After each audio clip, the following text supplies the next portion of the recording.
Hi అండి, welcome to my channel. నేను మీ భవానీని. Middle class wife life. అందరూ ఎలా ఉన్నారు? బాగున్నారా? నేను కూడా చాలా బాగున్నానండి.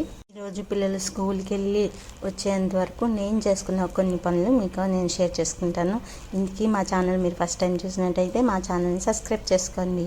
ఈ వీడియో కంటెంట్ చివరిదాకా చూడండి. నచ్చితే లైక్ చేయడం మాత్రం మర్చిపోకండి. ఇంకా ఈరోజు పిల్లల కోసం బెండకాయ ఫ్రై చేస్తున్నానండి. ఈ బెండకాయ ఫ్రై పొడి పొడిగా రావడానికి నేను ఒక చిన్న టిప్ చెప్తాను. అది మీకు యూజ్ అవుతుందని అనుకుంటున్నాను. బెండకాయలు కోసిన తర్వాత దాన్ని కాసేపు ఒక 5 మినిట్సో లేకపోతే 10 మినిట్సో ఎండలో పెట్టి మనం కూర వండే ముందు ఆయిల్ వేయకుండా దాన్ని ఒక 10 నిమిషాలు ఫ్రై చేసుకొని పెట్టుకుంటే మాత్రం కూర భలే పొడి పొడిగా వస్తుందండి. మీకు ఈ టిప్ యూజ్ అవుతుందని అనుకుంటున్నాను. చాలా బాగా వస్తుందండి. ఇంకా నేను మీకు చెప్పాను కదా, వంట చేస్తూ నేను ఇంట్లో పని కూడా చేసేసుకుంటాను. ఇంకా షింక్లో అంట్లు కూడా ఉన్నాయి. అవి అంటే పొద్దున్న బ్రేక్ఫాస్ట్ చేసినవి ఉంటాయి కదా, అవి క్లీన్ చేసేసుకుంటున్నాను. ఎప్పుడు కాబట్టి అప్పుడు చేసేసుకుంటాను. అసలు హౌస్ వైఫ్ ఇంట్లో పని చేసుకొని ఎంతో కొంతసేపు రెస్ట్ తీసుకుంటారు కదా, కానీ వర్కింగ్ ఉమెన్స్ మాత్రం అస్సలు రెస్ట్ ఉంటుందా అని నాకు అనిపిస్తుంది. వర్కింగ్ ఉమెన్స్ ఇంట్లో పనులు చేసుకొని, అలాగే వంట చేసుకొని, బయట పని చేసుకొని, మళ్ళీ నైట్ వచ్చి ఇంటి పని, వంట పని, మళ్ళీ పిల్లల్ని చూసుకోవడం, ఇలా డైలీ వాళ్ళ రొటీన్ ఇలాగే జరుగుతూ ఉంటుంది. ఇలా డైలీ పూర్తి చేసుకుంటూనే ఉంటారు. మళ్ళీ నెక్స్ట్ డే మళ్ళీ పనులన్నీ మళ్ళీ రిపీట్ అవుతాయి. అండ్ రిపీట్ అండ్ అగైన్ అవుతూనే ఉంటాయి. ఇంకా వాళ్ళకి రెస్ట్ ఎక్కడ ఉంటుందండి? రెస్ట్ తీసుకునే టైం అనేది ఉంటుందా?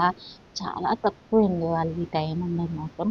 అసలు వర్కింగ్ ఉమెన్సే కాదు, ఇంట్లో ఆడవాళ్ళకి ప్రతి ఇల్లాలకి మాత్రం కంపల్సరీగా రెస్ట్ అనేది ఉండదు. చాలా అంటే చాలా తక్కువ ఉంటుంది. ఇంకా ఏంటంటే ప్రతి ఇంటి ఇల్లాలు ఇంట్లో పనులు చేసుకొని వర్క్ చేసుకుంటుంది. కనీసం రెస్ట్ అనేది ఉండదు. మనకే కాదండి, ఇంట్లో ప్రతి ఇల్లాలు ప్రతి ఆడవాళ్ళకి అంతే. బయట వాళ్ళు ఎంత పని చేసుకొని వస్తే అంత ఇంట్లో హౌస్ వైఫ్స్ కూడా పనులు చేసుకుంటూనే ఉంటారు. వర్కింగ్ ఉమెన్స్ కూడా వర్క్ చేసుకుంటూనే ఉంటారు. ఇంకా ఇలా మీకు చెప్పాను కదా, బెండకాయ ఫ్రై చేసేది ఎంత పొడి పొడిగా ఉంది. ఇంకా మా బాబు కోసం కొంచెం పల్లీలు వేసి చేశాను. చాలా బాగా వచ్చిందండి కూర. ఇంకా ఈ కర్రీతో పాటు అరటికాయ వేపుడు కూడా చేశాను. అలాగే చారు పెట్టేశాను పిల్లలకి. ఈరోజు మాత్రం లంచ్ ఇలా ప్రిపేర్ చేసేసాను. ఈరోజు లంచ్ మాత్రం చాలా బాగా వచ్చిందండి. అంటే బాగా కుదిరింది. నాకు పిల్లలు ఇష్టంగా తింటారని. ఇంకా మనం వంట చేసేటప్పుడు ఇష్టంగా చేస్తే పిల్లలకి బాగా నచ్చుతుంది.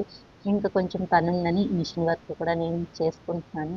ఈ పిల్లలు వచ్చే టైం అవుతుంది కదా, ఇంకా ఆలోచనలు ఇది కూడా పూర్తి చేసేసుకుంటే నాకు కొంచెం ఫ్రీగా వాళ్ళతో కాసేపు టైం స్పెండ్ చేయడానికి ఉంటుంది అన్నమాట. అందుకనే ఈ పని చేసేసుకుంటున్నాను.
పిల్లల కోసం హెల్తీగా ఏమైనా చేద్దాం అనుకున్నాను కదా, ఈరోజు మాత్రం పిల్లల కోసం సున్నుండలు చేస్తున్నానండి. ఈ సున్నుండలో బెల్లమును పంచదార రెండు కలిపి నేను సున్నుండలు చేశాను. టేస్ట్ మాత్రం చాలా బాగుందండి. ఇలా మీరు కూడా ఒకసారి ట్రై చేయండి. ఇంకా ఈ వీడియో ఇక్కడ ఆపేస్తున్నాను. మీకు ఈ వీడియో నచ్చిందని అనుకుంటున్నాను. నచ్చితే లైక్ చేయండి. ఒక మంచి వీడియోతో మళ్ళీ మీ ముందుకు వచ్చేస్తాను. నేను మీ భవానీని. అందరికీ థ్యాంక్ యూ ఫర్ ఆల్.